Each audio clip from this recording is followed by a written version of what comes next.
Welcome to the Living Artist Podcast. I'm your host, Preston M. Smith.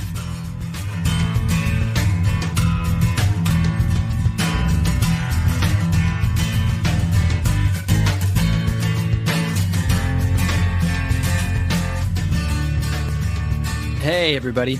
Welcome to the Living Artist Podcast. I'm Preston M. Smith, at PMS Artwork everywhere on internet land and socials. I want to thank you for landing on this podcast. Whether you're a professional artist, just getting started in the art world, a collector of art, or just consider yourself a creative person, this podcast has something for you. I like to think of it as a fun way to rant and talk to other creative people about living the life of an artist, surviving and getting ahead in the art world, and enjoying your life. But most importantly, not waiting until you're dead to make it happen. All right, let's get started.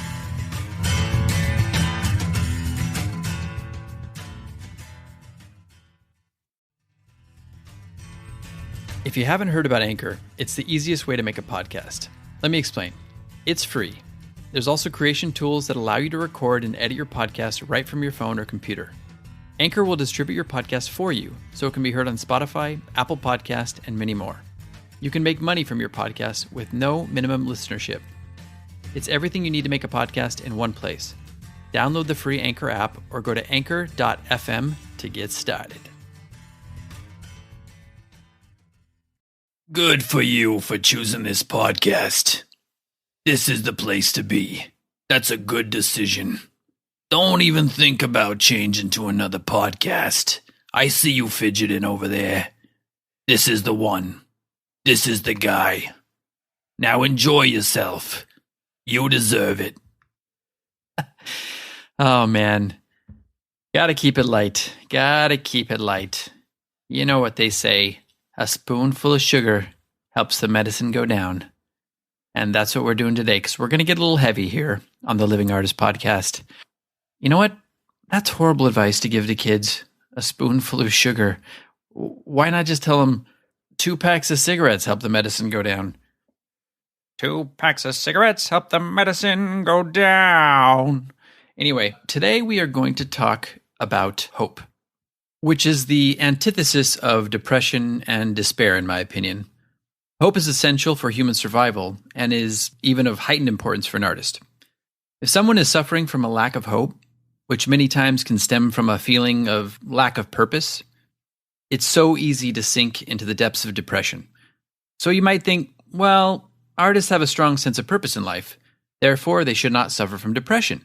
But this is flawed in the sense that finding your own purpose as an artist in our society can both be a blessing and a curse. I'll explain a little bit more about what I mean. I want to start by saying that I'm so grateful to be doing what I'm doing every day for a living now. Getting up each morning to be able to create my art and then get it out into the world is amazing. It fuels me in every aspect of my life and every day, and I'm thrilled to be able to realize this side of myself on a day-to-day basis. So what then do I mean by it being a blessing and a curse? Well, it wasn't always like this for me. For 16 to 17 years of my life, after graduating from school, and even back in my school days, there was this heaviness of despair, of not knowing how to actualize my passion and purpose of being an artist in the world. So purpose is really only one side of the equation. It almost felt like for all those years waiting tables and struggling through poverty, knowing what I wanted to do with my life and not being able to achieve it was some sort of cruel joke. And I felt the weight of this on my shoulders as I aged, dragging myself to my hated and draining job every day, not being able to see a clear path to a way out.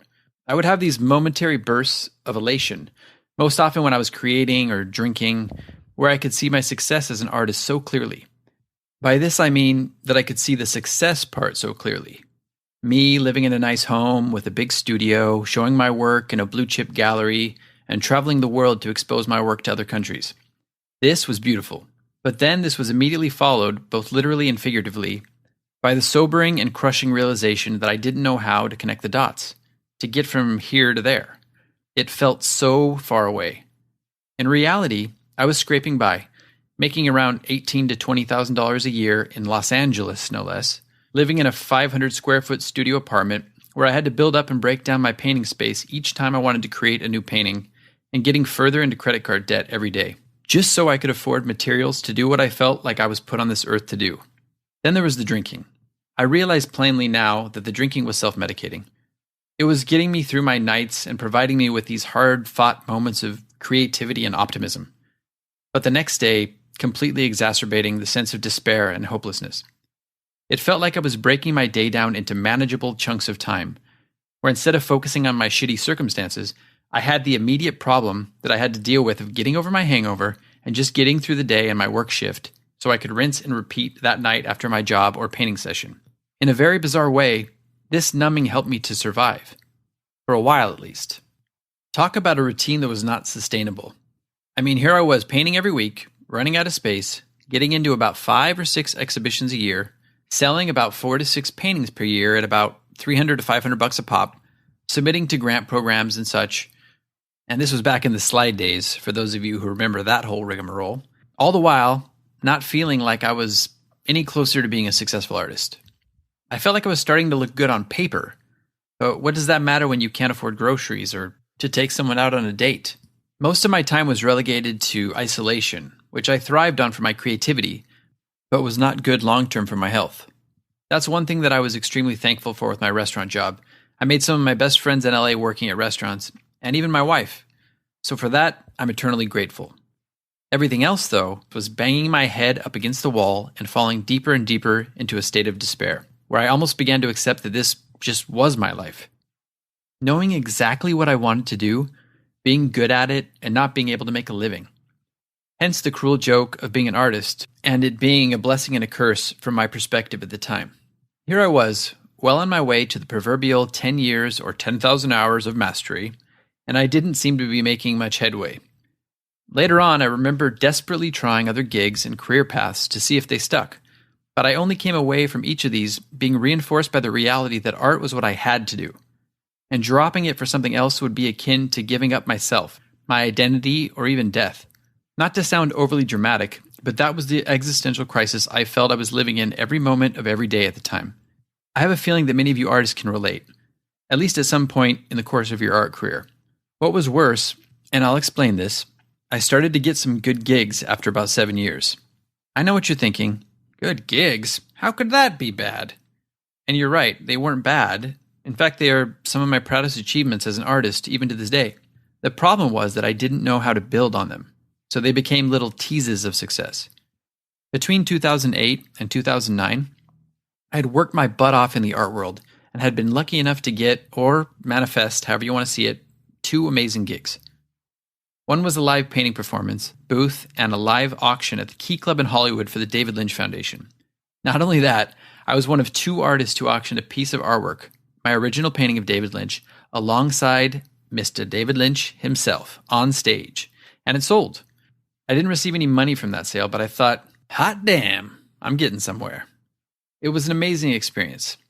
Then, in early 2009, one of my best friends exposed me to another friend who was working for a firm that was putting on the inaugural Purple Ball, one of 13 balls that would take place on President Barack Obama's inauguration day in Washington, D.C. This friend had had an issue with another artist and was in a bind. He found my work through my good friend and loved it, so he gave me the gig. The only kicker was that I would have to create 12 identical paintings of the president and have them dry enough to ship to D.C. in 3 weeks' time, while I was working at my restaurant job. I obviously said, yes, I can do it, and then I didn't sleep for the next 3 weeks, painting every single moment that I was not working. It was a blur, and paintings were drying all over my apartment under fans, but I managed to get it done. Before I knew it, me, my friend, and his now wife were on our way to Washington, D.C. to attend the inaugural Purple Ball, where my paintings would be distributed to celebrities attending the event, such as Ed Harris, who was a hero of mine. I must have watched Pollock like 30 times up until that point. Ashley Judd, Josh Lucas, Patricia Arquette, Amy Brenneman, Amy Madigan, Il Divo, and a few others. It was even rumored that Oprah might be doing a behind the scenes that would feature my art, and I would potentially be able to shake the hand of the president. Well, these last 2 things didn't happen, but I got to meet and have lengthy conversations with many of these stars, including Ed Harris, Amy Madigan, Amy Brenneman, and Josh Lucas, and they all received my paintings.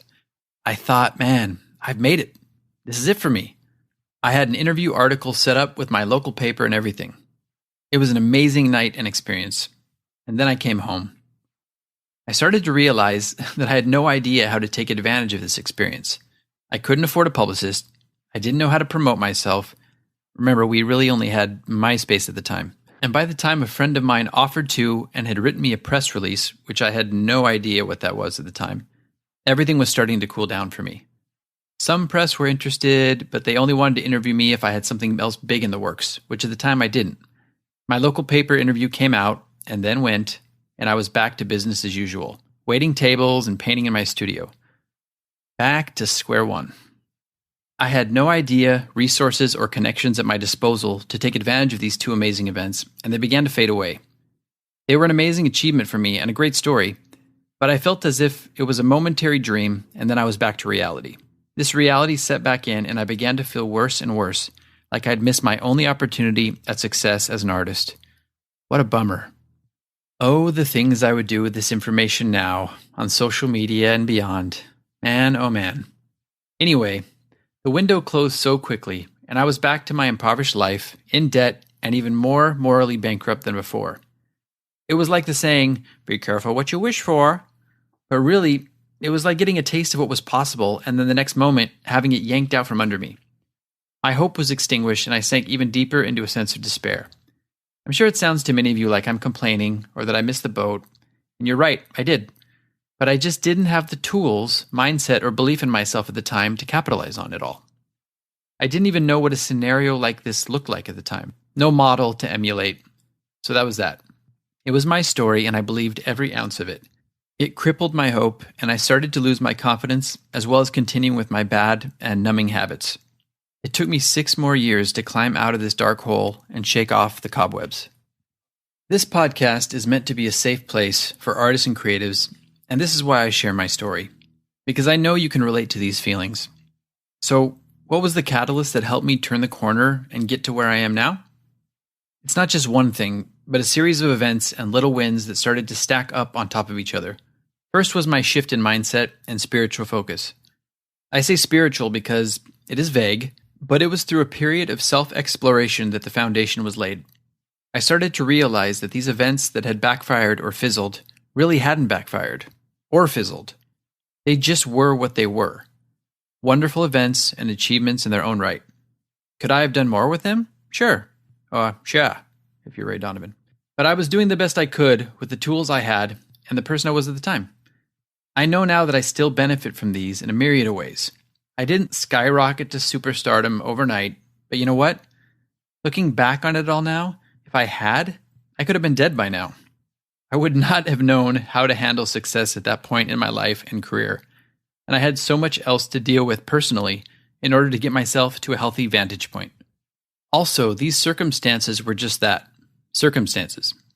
I don't believe in circumstantial happiness, or at least that it is a paradigm to live by. If you're always waiting on circumstances to make you happy, you will always and eventually be disappointed. That's just how we are as humans, and especially as artists, constantly looking for the next thing. So I began to work on being happy regardless of what my circumstances were, and to not take myself so seriously. The moment these two concepts really began to sink in, my waiting tables job became a breeze. I was the Zen master. People who used to come in and cause me mental anguish no longer could feed on my existential pain. There was nothing there to feed on. I was just the joking, peaceful person that I am at heart, and each shift became 1,000 times lighter. Also, I quit drinking and started to feel all the emotions that had been suppressed, as well as the compassion for myself that had been stifled over the years and better part of 2 decades. We can talk more about that on another day. All of a sudden, the dreams of finally quitting my job with a dramatic fuck you to all the problem customers I'd put up with over the years no longer seemed necessary, and even took on a feeling of meanness to me. It was no longer justified because I was no longer suffering. When I did eventually quit my job, I did it peacefully, with grace, and even with a sad nostalgia for what I'd grown to learn about myself throughout the process of working there. The manager was sad to see me go, and told me that there would always be a place for me there should I choose to come back. This was the beginning of my journey of being a full-time artist, and it never would have happened had I not worked on myself first. The culmination of all this was that my hope was restored, and my sense of purpose was reinvigorated. By working on these intangibles, my art began to shift as my happiness accelerated, opportunities opened up, and I began to see them in new areas that I hadn't before. Sales started to pour in more regularly, and I began to see all of the necessary steps needed to sustain my art practice. The dots were starting to connect finally. So hope, just like happiness, is not circumstantial. It needs to be exercised and explored within. By working on ourselves first, alongside our artistic practice, we are building a mindset of hope, purpose, and happiness that is bulletproof.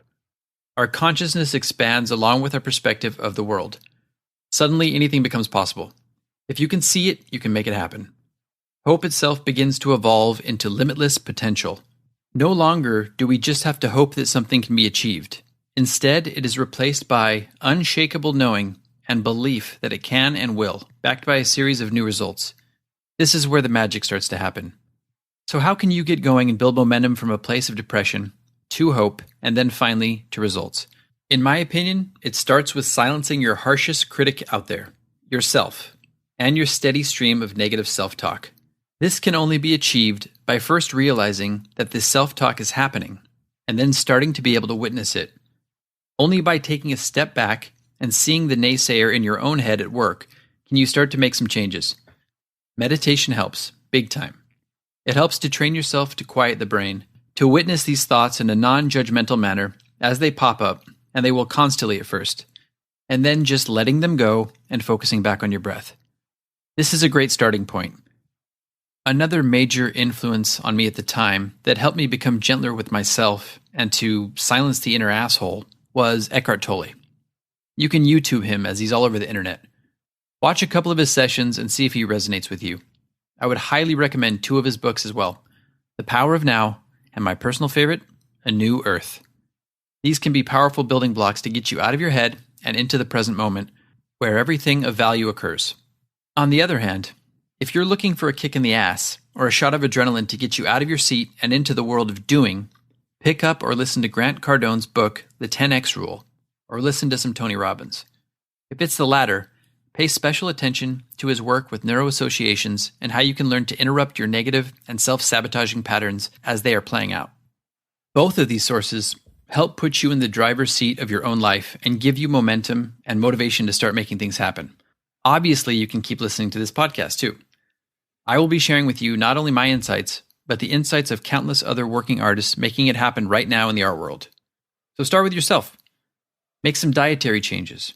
If you're eating fast food every day, chain smoking, or diving to the bottom of a bottle of Jack Daniels on the reg, you might want to stop doing this, as it only feeds your negative thoughts, depression, and robs you of the energy and life force that you need to make your art and career happen. Lastly, force some action. I shared in my recent interview episode on this podcast that as an embarrassed kid in school, I got so frustrated by my debilitating shyness that I began to force myself to be the first in class to raise my hand and answer a question. This was difficult as hell at first, but it started to grow my confidence with each class and each question. And slowly but surely, the embarrassment started to disappear. Apply this to your art career. Afraid to approach or submit to galleries? Well, force yourself to submit to 3 first thing Monday morning at the beginning of each week.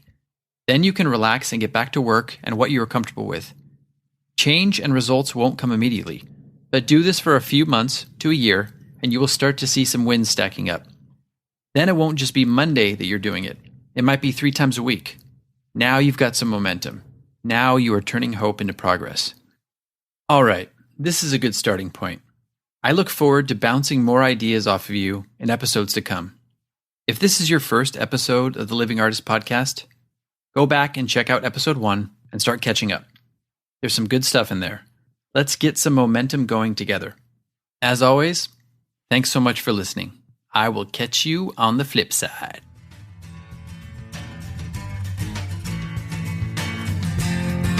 This has been the Living Artist Podcast. Thank you so much for listening.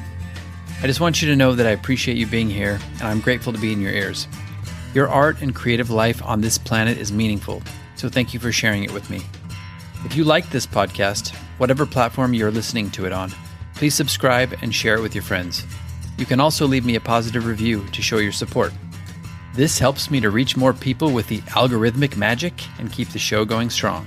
If you want to see more of what I do and check out the art that I create, you can visit my website at www.pmsartwork.com or follow me on social media everywhere at PMS Artwork.